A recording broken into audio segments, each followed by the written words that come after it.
I hate cooking and so I am making uttappam very fast.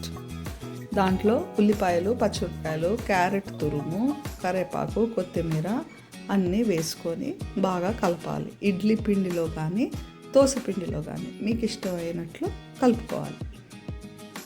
కొంచెం జీలకర్ర, కాస్తంత ఉప్పు, పసుపు వేసుకోవాలి. వేసుకొని బాగా మిక్స్ చేయాలి. మిక్స్ చేశాక పెనం పొయ్యి మీద పెట్టుకొని వేడి చేయాలి. వేడి చేశాక ఈ మిక్స్చర్ని ఇంకొకసారి కలిపి దాని మీద చక్కగా గుండ్రంగా ఒక అట్టులాగా వేసుకోవాలి. ఇది పలసగా రాదు, కొంచెం తిక్కుగా వస్తుంది, కానీ పర్వాలేదు, తినడానికి రుచిగా ఉంటుంది.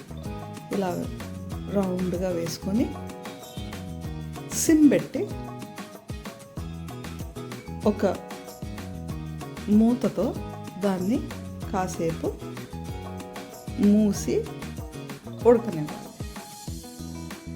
తర్వాత తిరగవేయాలి. వేసి ఇంకాసేపు కాలనిచ్చి ఆ అట్టును ఊతప్పంని ప్లేట్లో వేసుకొని ఒట్టిదే తినచ్చు, లేకపోతే కొంచెం ఏదన్నా కారపొడి అలా వేసుకొని కూడా తినచ్చు. So today I had uttappam for dinner. Ante.